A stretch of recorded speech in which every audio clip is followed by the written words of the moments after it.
Tonight, the immigration numbers are in. Another record and another missed target for His Majesty's government. We'll be looking at the numbers in closer detail to see how the Conservatives can get back to the manifesto pledge of bringing the numbers down.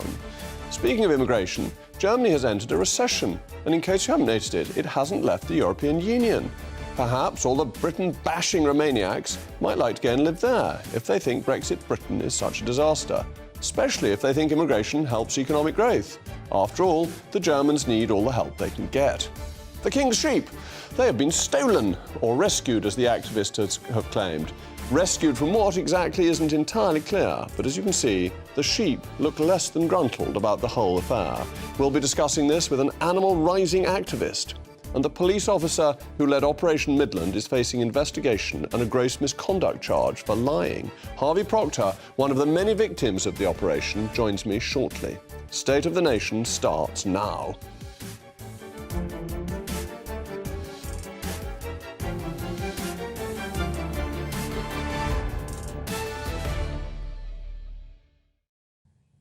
We'll also be joined by a star-studded panel today, GBNews senior political commentator Nigel Nelson and director of the Common Sense Society, Emma Webb. As ever, I want to hear from you. It's the most important part of the programme. Email me, mailmog@gbnews.com. But now it's time for what you've been waiting for, the news with Polly Middlehurst.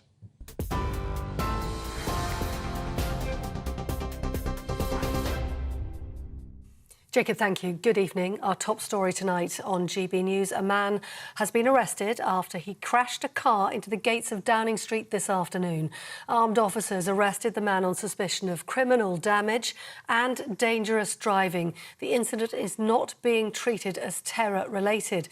Footage obtained by GB News shows officers immediately after the collision dragging the suspect out of the car and then handcuffing him face down on the ground.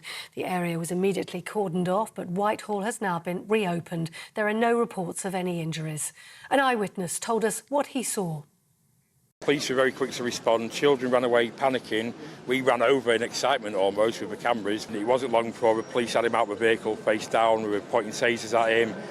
Maybe 3 minutes, there was like 10, 12 police vehicles, and it just seemed almost like emotionless. And then like they escorted him about 10 yards that way, and I got a video of him going across. He was white, grey straggly hair.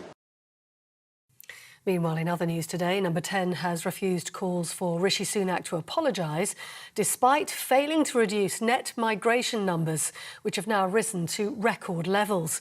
ONS data released today shows migration numbers rose to 606,000 last year, even after repeated government pledges to bring overall migration numbers down. Immigration Minister Robert Jenrick says the government will keep its promise. Net migration is far too high. This is placing intolerable pressure on public services, on housing supply, and our ability to integrate people. We've made a very significant intervention this week, which will make a tangible difference, reducing the number of student dependents that come to our universities, because universities should be in the education business, not the immigration business.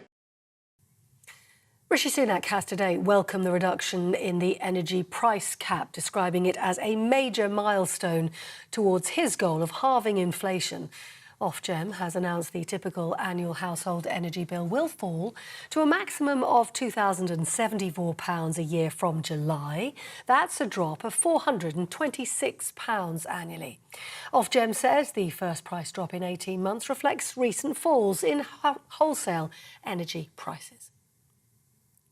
9 people have been arrested over the disorder in Cardiff that followed the deaths of 2 teenagers on Monday night. 16-year-old Kyrie Sullivan and 15-year-old Harvey Evans were killed in the Ely area of the city while they were riding an e-bike. The police watchdog is investigating after CCTV footage emerged showing a police van following the teens before their deaths. 15 officers were injured and cars were set alight in the violence that followed. All 9 people remain in custody on suspicion of rioting. And police in Portugal have confirmed the searches near the reservoir in relation to the disappearance of Madeleine McCann have now officially concluded. Portuguese, German and British police officers have been investigating the remote area near the Algarve coastal resort where Madeleine McCann went missing in 2007. A source close to the investigation says there is nothing to report after 3 days of intense searching. The authorities are now sending any materials found at the site off for testing. On TV, online, DAB+ radio and the TuneIn app. This is GB News.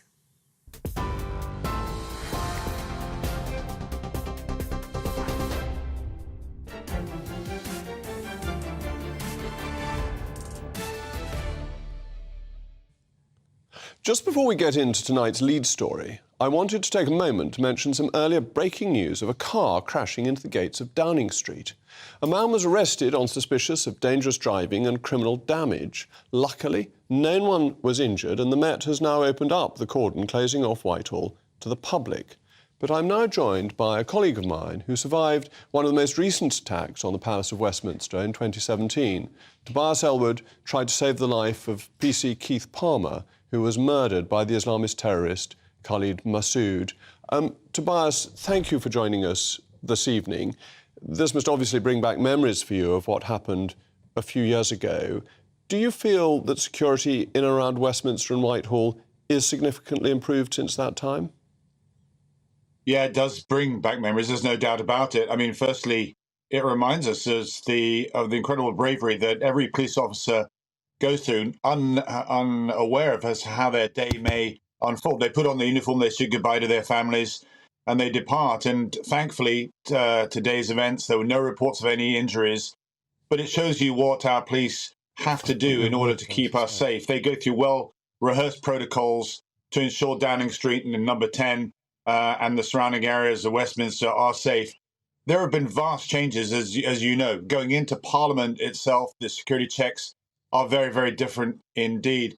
I do recall on that horrible day back in March 2017, when some of us were trying to save this life of PC Keith Palmer, as he reported, a motorbike actually came in. It was a delivery vehicle, I think, just trying to drop something off. And the gates remained open throughout the entirety of the attack. There wasn't a panic button, if you like, that closed down all the gates throughout the entire estate. And I think it was a recognition of the desire for us as parliamentarians to want to be as open and as accessible as possible.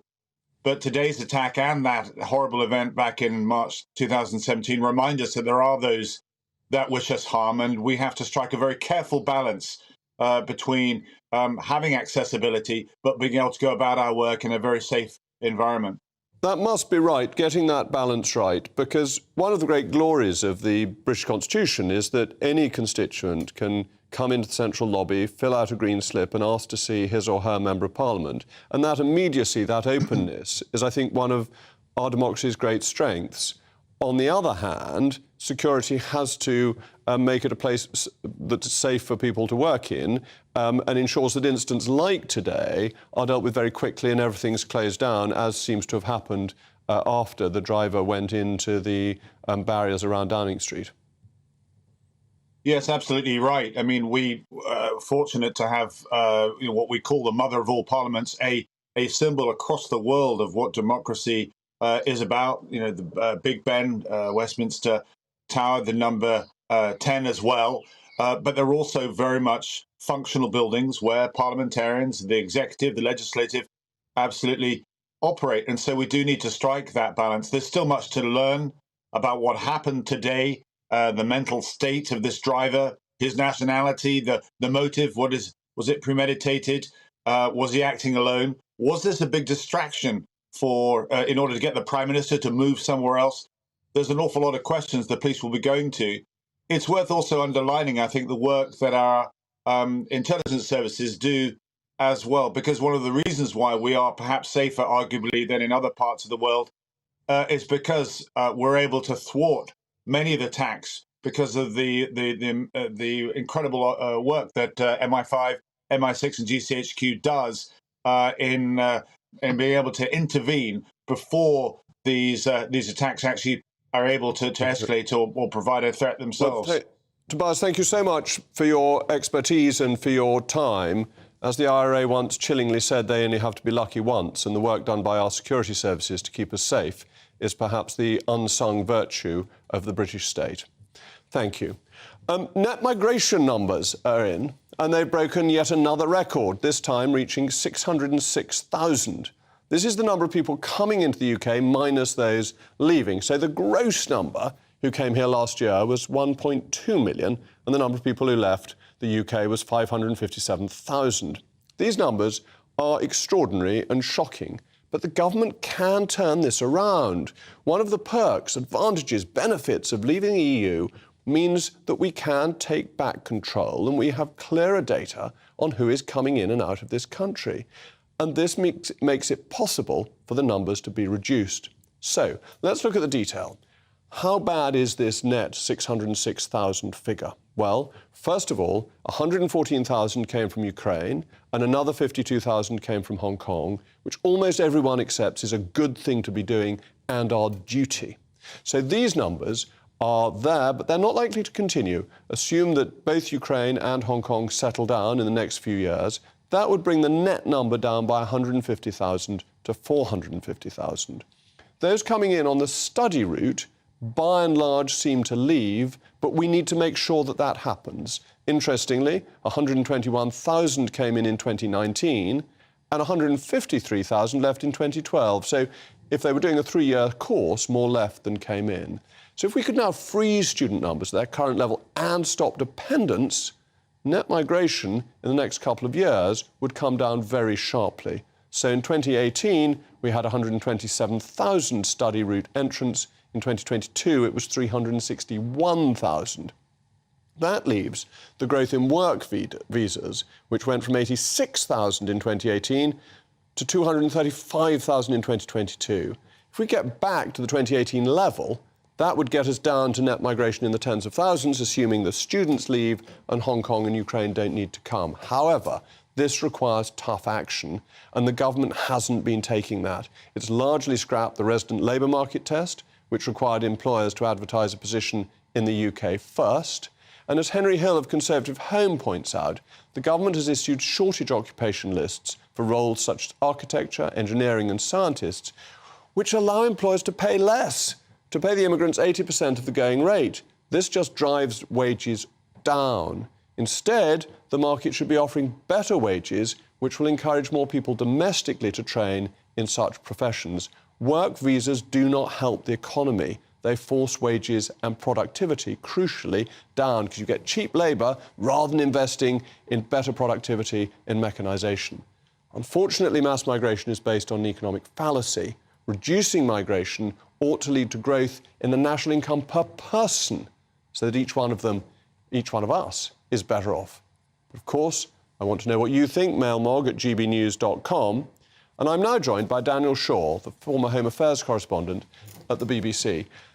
Daniel, these figures are extraordinarily high for a government promise to get migration down. Do you think from an economic point of view, it is right to try and get these numbers down?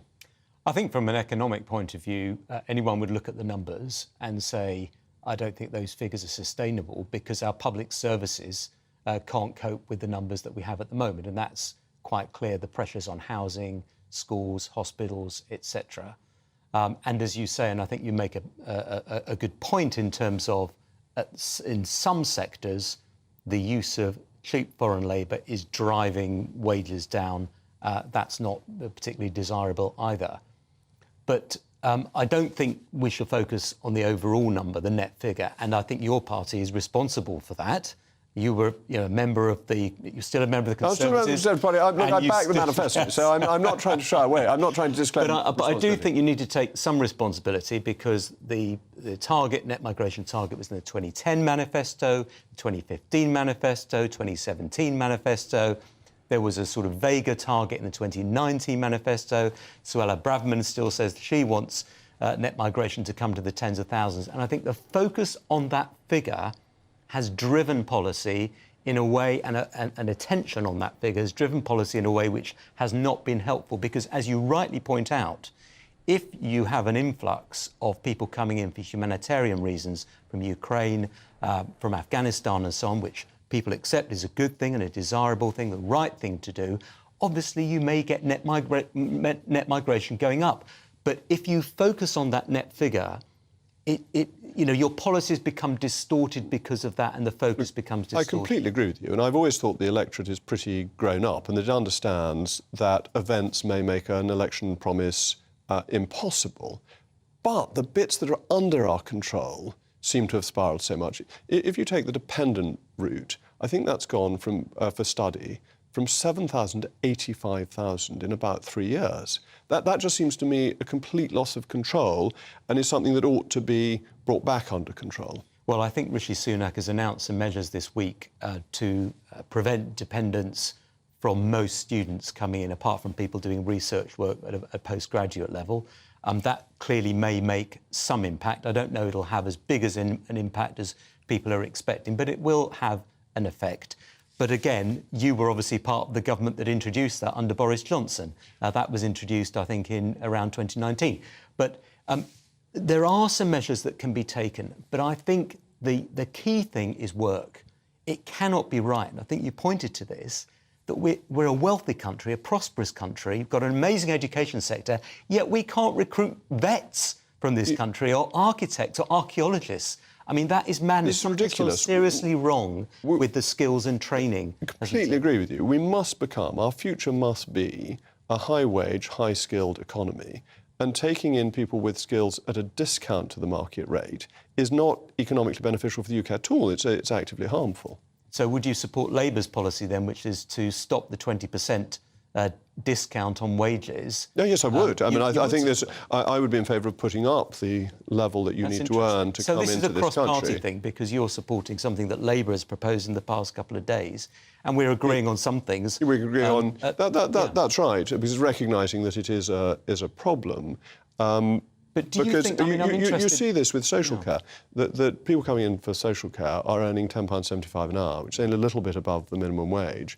Actually, people in social care need to be paid more. The reason we have so many people economically inactive is because work doesn't pay. So how would you... obviously we agree that if you got to increase the wages in some sectors it's a wage problem, in other sectors I imagine it's a skills and training issue. Yes, there is a training issue, that's absolutely right. But for social care and for some nursing positions, it may be a wage issue. But how do you get those companies that employ care assistants and so on to pay more? I mean, is there something about the government giving incentives to companies that employ people who work in care homes, an incentive to employ UK-based workers in forms of subsidies or something like that? How do you do it without collapsing the sector? You can certainly bring back the rule that you have to advertise the job in the UK first. You also want to make sure that there is a cost to bringing in immigrant labour, that it's not as competitive as getting people locally. You want it to be a higher cost rather than a lower cost.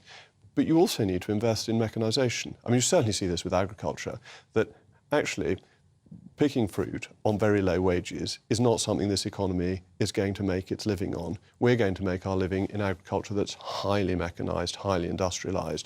And obviously that's harder with social care, but it's not impossible to introduce more machinery, more lifting devices, all those things. Remote monitoring. Remote monitoring.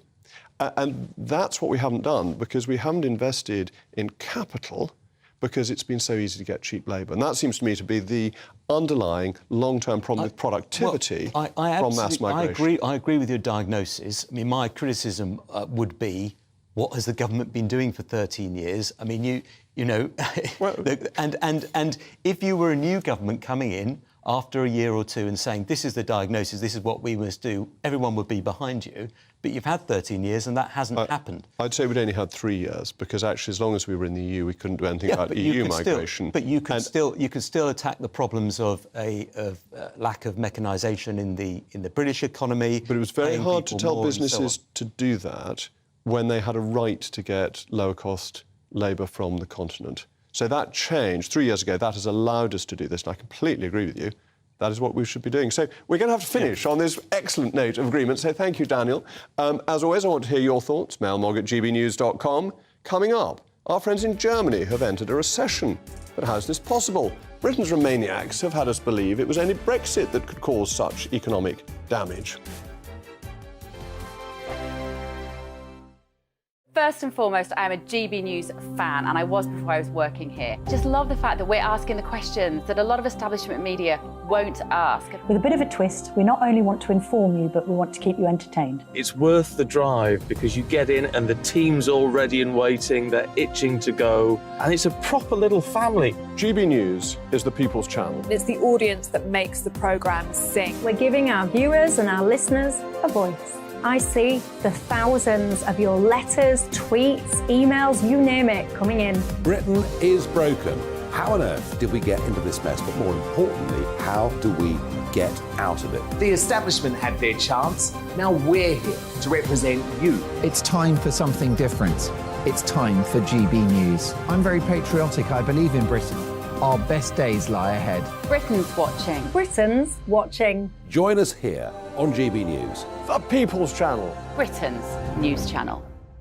I'm Simon Evans. Join me on GB News for Headliners at 11 p.m. What's the scoop? I'll be joined by two of the country's top comedians. That's right. As we take a look at tomorrow's newspapers tonight. We're going to get into trouble. If it's a big story, we'll be covering it. Spill some tea on him. There we go. But we'll also have some fun. I wouldn't stick up a bank. My father didn't love me. So anyway. Headliners every night from 11 on GB News, the People's Channel, Britain's news channel. Westminster is going around in ever-decreasing circles, followed by the media. Britain is broken. How on earth did we get into this mess? But more importantly, how do we get out of it? Join me at 7 p.m, Mondays to Thursdays on Farage. Here on GB News, we will have open, rational debate. We've got to work out how Britain moves forward from this. Join us here on GB News, the People's Channel. Britain is watching. I'm Andrew Doyle. Join me at 7 o'clock every Sunday night for Free Speech Nation, the show where I tackle the week's biggest stories in politics and current affairs with the help of my two comedian panellists and a variety of special guests. Free Speech Nation, Sunday nights from 7 on GB News, the People's Channel, Britain's news channel. Monday to Thursday nights on GB News. At 6, it's Deebs & Co. 7 o'clock, Farage. At 8, join Jacob Rees-Mogg. And at 9, Dan Wootton Tonight, followed by Headliners. On TV, radio and online. This is GB News. Every Sunday from 11, join Michael Portillo. There'll be topical discussion, looking at the week before and the week to come. So kick back and relax at 11 a.m. on Sundays on GB News with me, Michael Portillo. GB News, the People's Channel, Britain's news channel.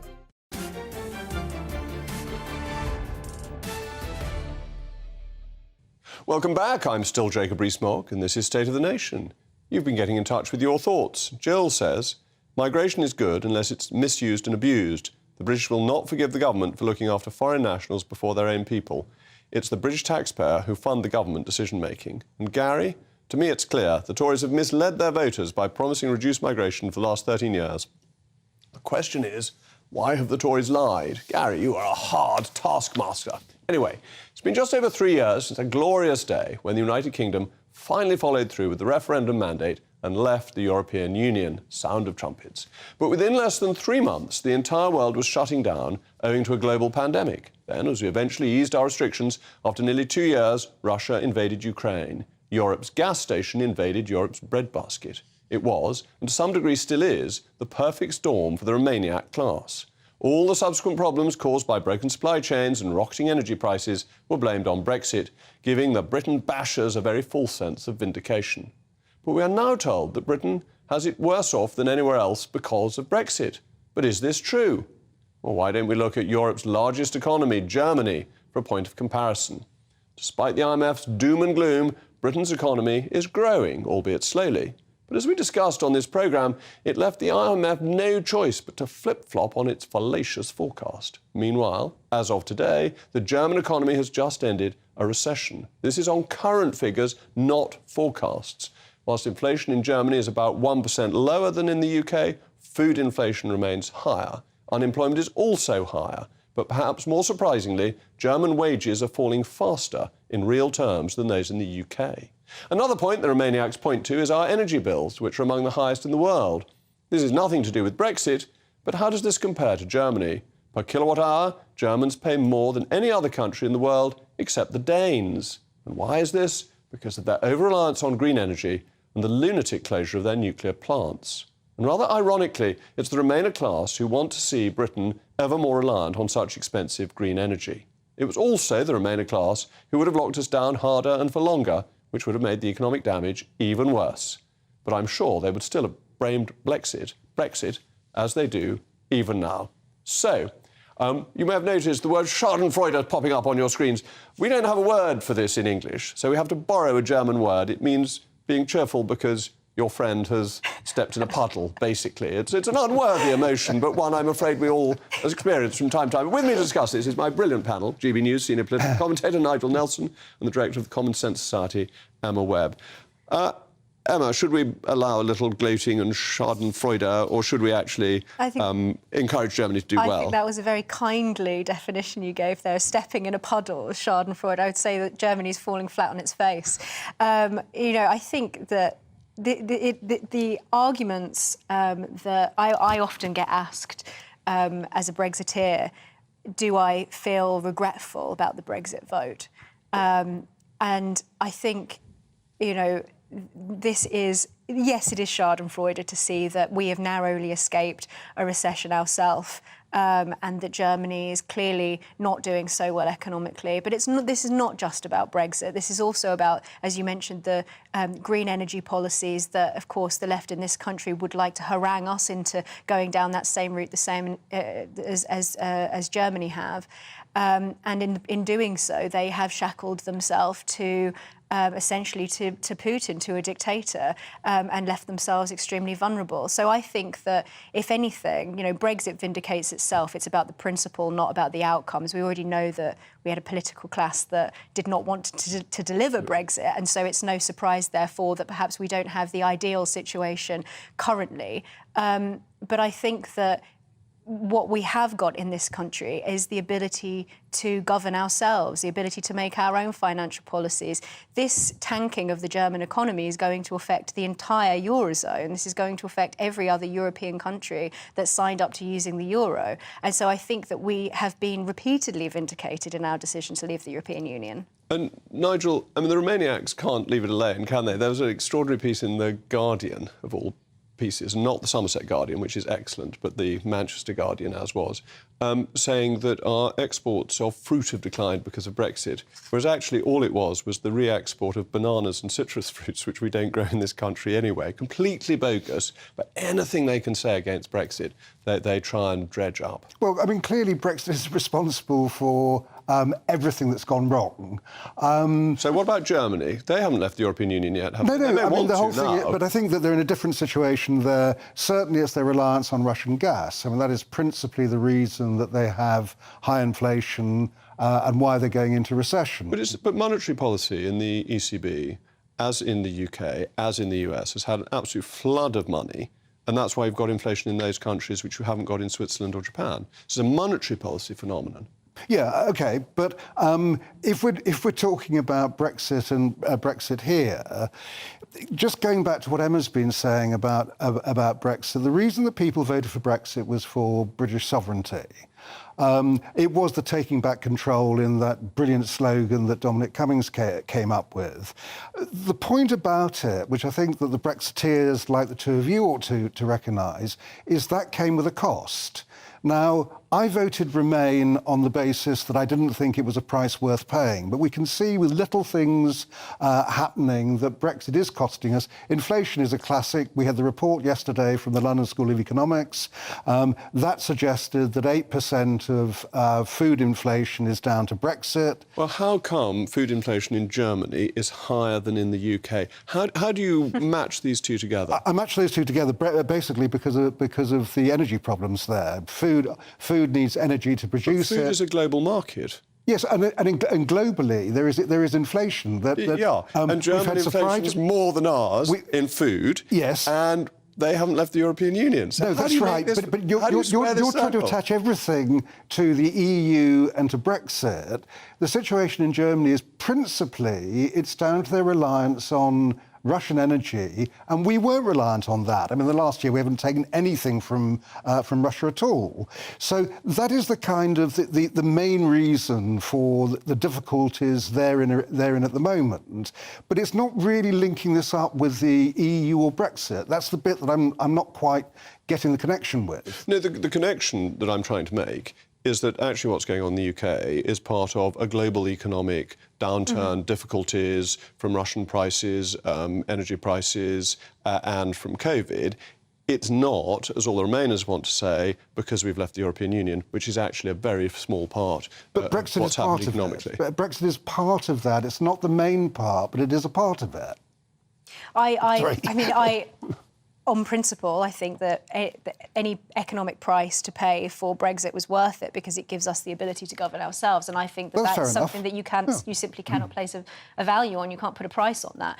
And so I think the point is actually the reverse of what you were saying. We're not trying to make the situation in Germany about Brexit, but the Remainers are always trying to make the economic argument that we're being damaged by Brexit for something that is the result of economic circumstances that are global, from which Germany is suffering more because they have they're a far more industrialised economy. They have made themselves much more vulnerable, therefore, by being so reliant on Russian gas. And actually, I think the fact that we've managed to claw ourselves back from the brink of recession is, yes, of course, there are many things I think that are wrong with post-Brexit Britain. That is a problem, I think, with all sorts of issues, including the unwillingness of the political class to actually respond to the desires, the needs and the mandate of the British people.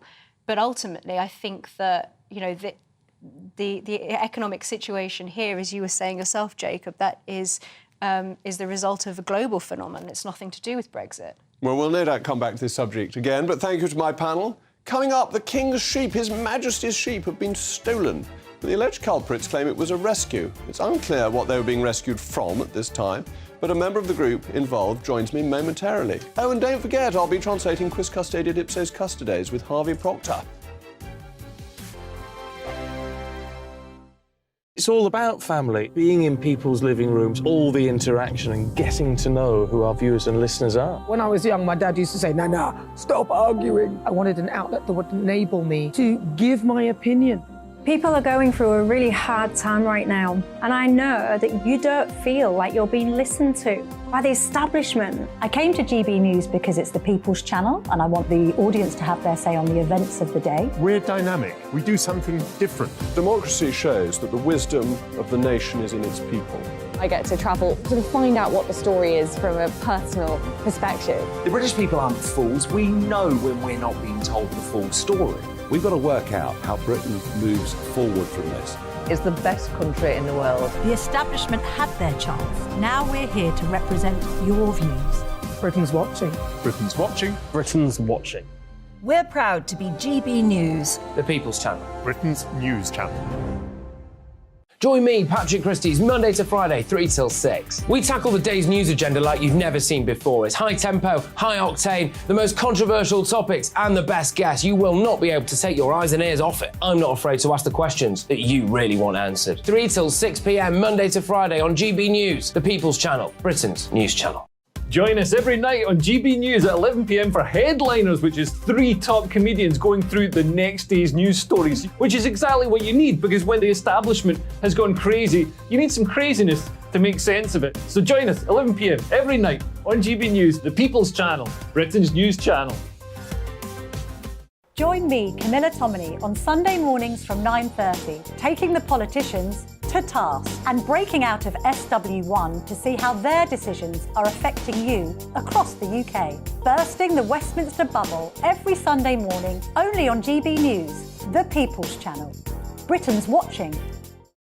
I'm Jacob Rees-Mogg, the Member of Parliament for North East Somerset and a former government minister. For years, I've walked the corridors of power in both Westminster and the City of London. We need to have the arguments, the discussions on how we make it better. Crop failures, famine, war, suffering on a scale completely unimaginable. We are putting the cart before the horse. As Charles I said at the scaffold, he was the true defender of liberty. Yeah, I've completely derailed the conversation. Join me Monday to Thursday at 8 p.m. on GB News, Britain's news channel. So Jubes and Kerr, we tackle the issues of the day with real, robust debate, both sides of the fence, battling it out with me in the middle with my forthright opinions and views. And often really interesting things happen because you start with a position and then by the end of the debate you find actually, well, I might not have thought about that one. What we need in this country is 2 new political parties. You should maybe think about doing a 2024 calendar.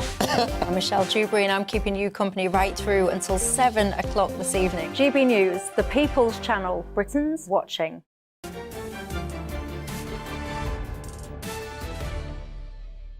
Welcome back. I remain Jacob Rees-Mogg, and you've been getting in touch with your thoughts. So John says, such a shame about Germany's recession, no British cash cow to milk either. And Steve, Jacob, the Germans are really fed up with the EU. They want out. Well, that's an interesting story. You heard it here first. So, 3 women from Animal Rising were arrested on suspicion of theft after they rescued, aka stole, 3 lambs from the King's Sandringham estate. I should mention that the 3 ladies are no longer in custody, but the 3 activists trudged through the fields of the King's Sandringham estate at 8 o'clock last night, when they should have been watching GB News, only to steal 3 lambs happily minding their own business. You can see in the video here, the ladies ran into the field, stealing the young lamb, not just away from the safety of its home, but more importantly from its mother from whom it was still suckling. The group, Animal Rising, has confirmed that this is one of their first high-profile open rescues of the summer. One of the activists, who clearly thinks she's the real-life Dr. Dolittle, has confirmed animals want to live out their lives safely and without being used or exploited. Now, I am very pleased that a spokesman from Animal Rising, Alex Lockwood, has had the courage to join me this evening, along with my brilliant panel, Nigel Nelson and Emma Webb. Alex, genuinely thank you for coming in, because often people who do these things then hide away. Thank you for having us, yeah. Do you really think taking 3 lambs, moving them, because the ladies went into a police station in Slough, so 2.5-hour journey from Norfolk, taking them away from their mothers when they were still suckling, actually has animal welfare at its heart? We have animal protection and animal lives at the heart of our work, yes.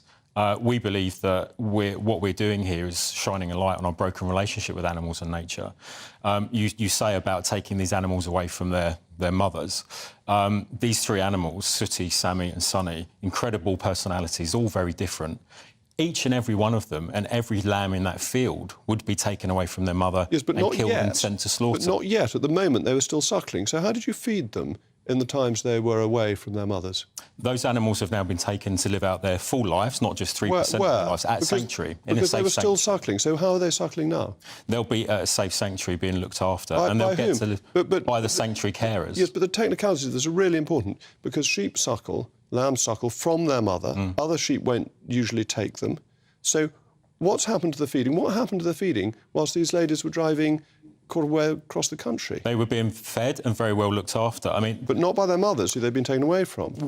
The work that we do to shine a light on our broken relationship with animals and nature is about really assessing these questions about who we are as a nation. And are we a nation of animal lovers? One of your colleagues, Mark Spencer, MP, stood up in Parliament today and began his speech saying that we are a nation of animal lovers. We are, yes. Yeah. And what we want to do is actually look at the values and behaviours that we have and see if they're aligned. How did you transport these animals? They were transported in a safe truck to sanctuary, and where they're being incredibly well looked after, and where they will not have to then face slaughter so that people can eat their legs. OK, so you're against people eating meat altogether? I am a vegan. Many of the people who do this work are. What we believe is actually, and I wish I had the authority and power to make the whole world plant-based, but I don't. What we do have the ability to do is have a conversation about this that's really, really important, because we know that animal agriculture, animal farming and fishing is one of the leading causes of the climate crisis, for example. And we also know that these animals, all individuals, Sooty, Sam, Sonny, they want to live, and they do not want to live just 3% of their lives before they go to slaughter. Emma, does Alex have a point that if you want to make it clear that animals need better tending, you have to do a stunt like this, because otherwise nobody pays any attention? You know, I am a real animal lover, and it's not just this stunt, it's also the stunt that you guys pulled at the Grand National as well. Firstly, I think you're going to alienate a lot of animal lovers, because as the trainer of the horse who died at the Grand National herself said, If anyone knows anything about horses, pulling that kind of stunt puts them in danger because horses get very easily psyched out, and the trainer of that horse that died at the first jump of the Grand National believes that it was because of the actions of your organisation. And I, as an animal lover, am really disturbed by these images of lambs being stolen away from their mothers. I'm disturbed by the actions that you're planning to take at Epsom Derby because another horse might be harmed as a result of that. I just don't think that you're doing exactly the same as the radical eco-activists in alienating the sort of people that you would want to be bringing on board. It's the same as these people we've seen at the Chelsea Flower Show, throwing God knows what over the plants and flowers. It makes you look like hypocrites. And you actually just said there something that I think was very telling. You said that if you had the power and the authority to make the world plant-based, you would.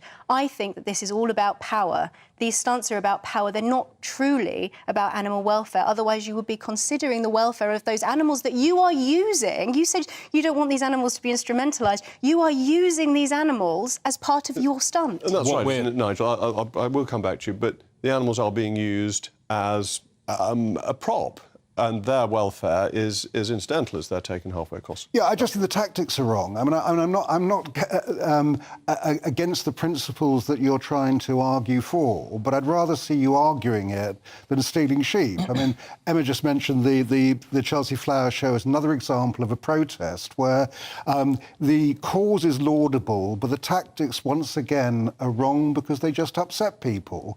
And I can't quite get why an organisation such as yours, which is championing animal rights and presumably trying to get the public on its side, would do something that is bound to actually alienate them.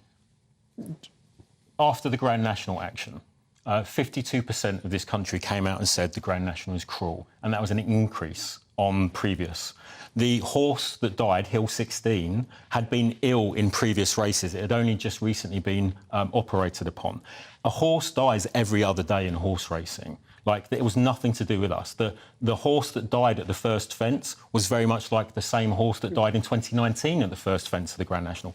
Nothing to do with us. The other 2,500 horses who died in horse racing over the last 20 years, again, nothing to do with us. Isn't the challenge one of hypocrisy in terms of animal welfare, that in terms of the horse at the Grand National, in terms of these three sheep, your stunt was more important than the short-term animal welfare of the animals? Absolutely not. No, absolutely not. Because we plan these actions in micro detail for the long-term welfare of the animals first and most of all. So when we went to the Grand National, we were not going to do it while the horses were running.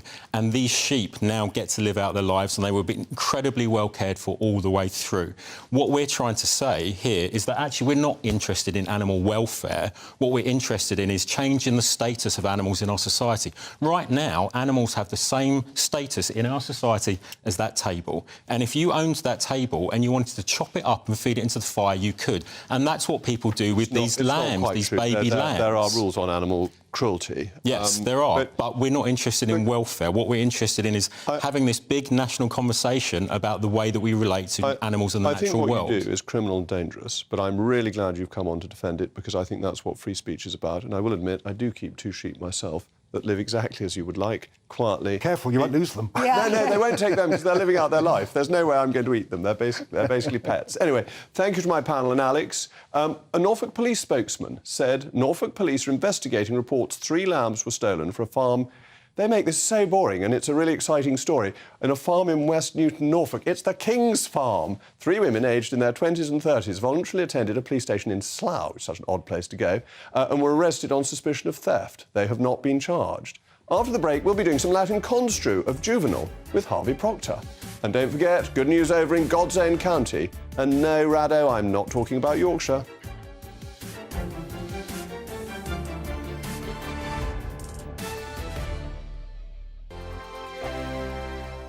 I joined GB News because I was sick and tired of not hearing my views being represented, not just mine, but so many people that I knew and spoke to. I just couldn't get my voice out there. I couldn't say anything. I couldn't do anything. Whatever the narrative was, I kind of had to follow it. GB News is there to provide a voice for those who have been ignored by the establishment media. We think different things, we've got a different style. GB News is here to be optimistic and positive about the future. It's real kind of dynamic and flowing, with the audience very much at the heart of it. like a big family.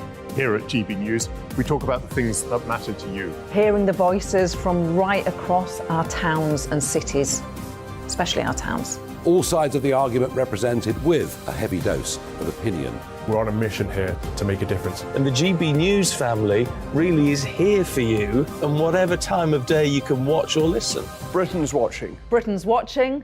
We're proud to be GB News, The People's Channel. Britain's news channel.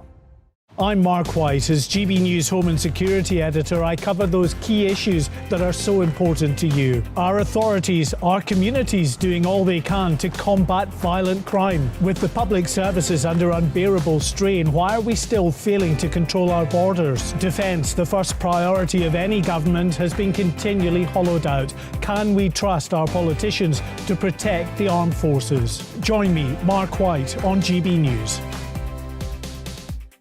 Monday to Thursday, 9 p.m. till 11 p.m. Join me, Dan Wootton. I'll bring you the sharpest takes and hottest debates. Do you not believe in prisons? I don't believe in prisons. I'm completely stunned. I guarantee you there'll be no spin, no bias, no censorship. I actually was personally quite offended by it. And no reason to go to bed. So I guess they've always been quite woke. That's Dan Wootton tonight on TV, radio and online. Monday to Thursday from 9 p.m. till 11 p.m. on GB News. The People's Channel, Britain's news channel. You've probably seen politicians interviewed 1,000 times, but we do it differently. We find out who they really are, we don't shout, we chat, and hopefully we bring a bit of light, not just heat. Did you know Kate Moss? Apparently. Do you have a pair of jeans or a pair of jeans? No, of course I don't. What would I do with them? My friends are like, oh my God, what's she doing now? Join me every Sunday at 6 for Gloria Meets, only on GB News, the People's Channel, Britain's news channel. Start the day with GB News. We catch up on all the big stories you didn't hear the night before. And take a look at what the world's talking about this morning. That's right, Monday to Thursdays from 6 o'clock. It's Breakfast with Eamon and Isabel. Straight after breakfast, join us, Bev Turner and Andrew Pearce. We're going to take you through till noon. We'll be tackling the big topics of the day, including the things that the other channels just won't talk about. If it's happening here. Wake up to mornings on GB News, the People's Channel. Britain's news channel.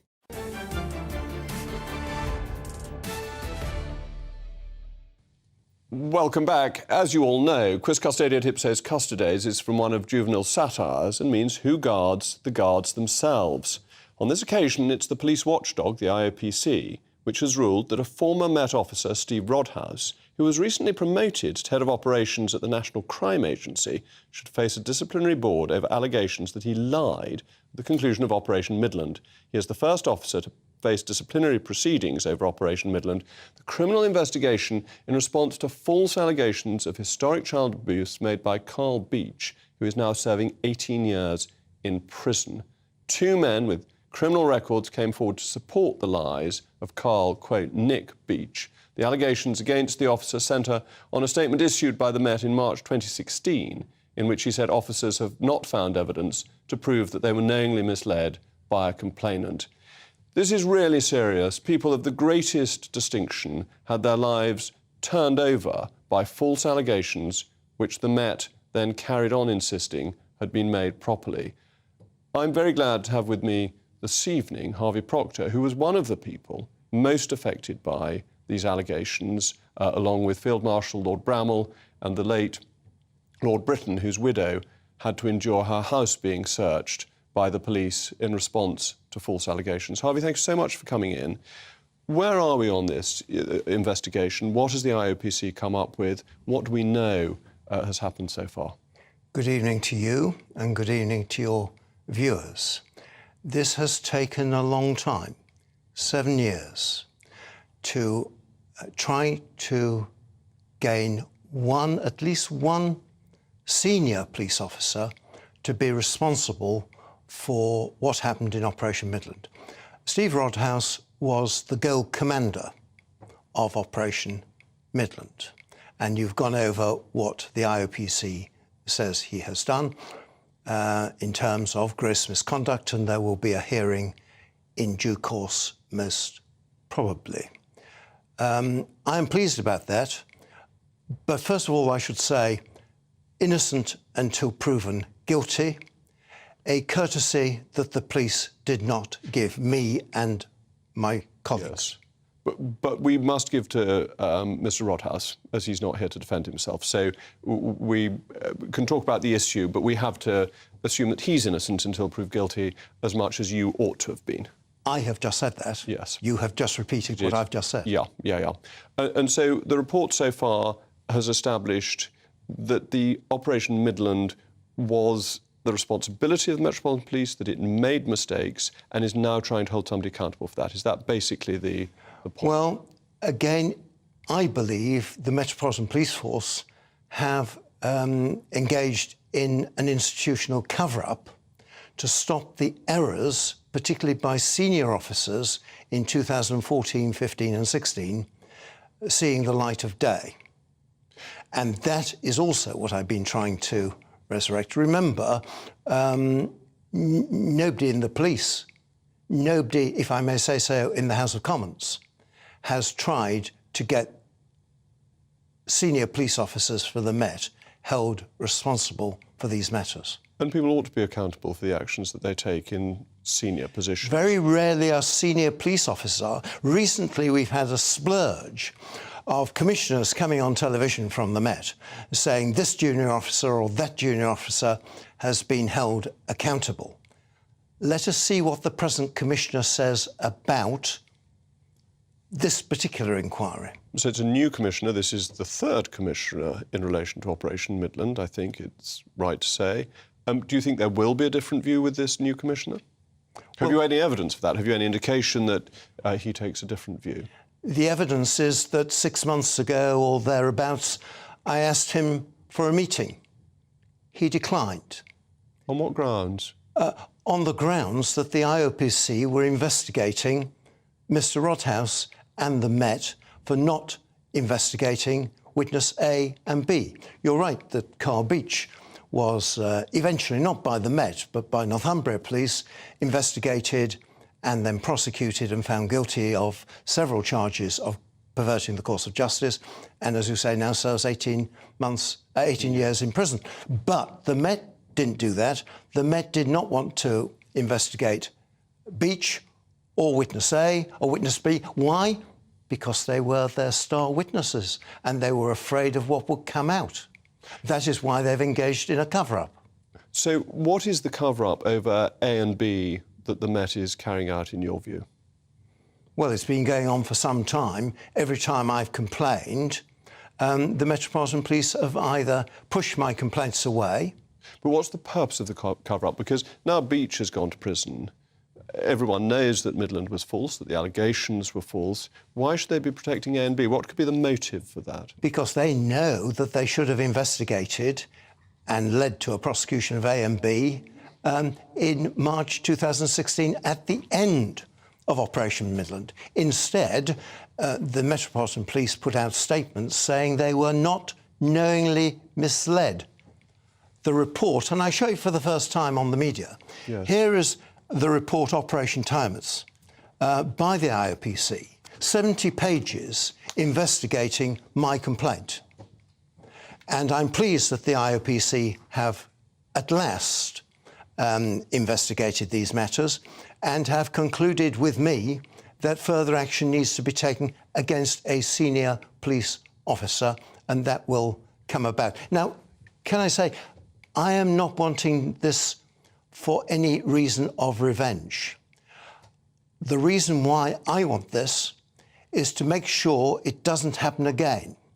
And if police officers think that senior police officers throughout the country, however long ago, whatever they've done, can get away with it, then that will not help people in the future falling into the same position that I fell into. So that's what I'm doing. It's about justice. Justice not just for you, but for people in the future. For me, that has gone by. I know you've had It is the future that I'm looking at, and I want to make sure that no other person goes through the horrors that I had to endure. Well, I know how terrible that has been. I've read about that, and I have so much admiration for what you have done to bring this to public attention. Harvey, thank you so much for coming on. Thank you. Now, changing altogether, we thought we'd brighten up the end of the show. We don't always have bad news. Some very good news from God's own county. No, I obviously don't mean Yorkshire. I mean Somerset, of course. It has been reported that the chairman of Tata Group, which owns Jaguar and Land Rover, is set to fly to London next week to finalise a deal that will see a new battery plant set up in Bridgewater, Somerset. I would like to pass on my personal congratulations to Tata Group for choosing God's own county as a new site over Spain, and also thank Liz Truss, who was instrumental in making sure that this happens. But Somerset trumps Spain every time. We even grow better oranges. But that's all from us. Up next, it's what we've been waiting for, Mr. Dan Wootton. Dan, what's in store this evening? Jacob, brilliant show. Look, let me tell you, we have a very exciting announcement coming up just after 9 o'clock. It involves a former UK Prime Minister and this particular show. So you're going to have to stay tuned just after 9 o'clock and I'm going to reveal all. Well, that sounds extremely exciting. I think everyone will want to hear what that is and who could that former British Prime Minister possibly be. But that's all going to be coming up after the weather. I will be back on Monday at 8 p.m. This has been State of the Nation. And you, dear viewer, as every week, have been Moggalicious. And now let's discover that the sun is shining in Somerset over a new battery factory to be built by Tata. The Jubes and Co, we tackle the issues of the day with real, robust debate, both sides of the fence, battling it out with me in the middle with my forthright opinions and views. And often really interesting things happen because you start with a position and then by the end of the debate you find actually, well, I might not have thought about that one. What we need in this country is two new political parties. You should maybe think about doing a 2024 calendar. I'm Michelle Dewberry and I'm keeping you company right through until 7 o'clock this evening. GB News, the People's Channel, Britain's watching. I'm Mark White. As GB News Home and Security Editor, I cover those key issues that are so important to you. Our authorities, our communities doing all they can to combat violent crime. With the public services under unbearable strain, why are we still failing to control our borders? Defence, the first priority of any government, has been continually hollowed out. Can we trust our politicians to protect the armed forces? Join me, Mark White, on GB News. First and foremost, I am a GB News fan, and I was before I was working here. Just love the fact that we're asking the questions that a lot of establishment media won't ask. With a bit of a twist, we not only want to inform you, but we want to keep you entertained. It's worth the drive because you get in and the team's all ready and waiting, they're itching to go, and it's a proper little family. GB News is the People's Channel. It's the audience that makes the programme sing. We're giving our viewers and our listeners a voice. I see the thousands of your letters, tweets, emails, you name it, coming in. Britain is broken. How on earth did we get into this mess? But more importantly, how do we get out of it? The establishment had their chance. Now we're here to represent you. It's time for something different. It's time for GB News. I'm very patriotic. I believe in Britain. Our best days lie ahead. Britain's watching. Britain's watching. Join us here on GB News. The People's Channel. Britain's news channel. I'm Simon Evans. Join me on GB News for Headliners at 11 p.m. What's the scoop? I'll be joined by two of the country's top comedians. That's right. As we take a look at tomorrow's newspapers tonight. We're going to get into trouble. If it's a big story, we'll be covering it. Spill some tea on him. There we go. But we'll also have some fun. I wouldn't stick up a bank. My father didn't love me. So anyway. Headliners every night from 11 on GB News, the People's Channel, Britain's news channel.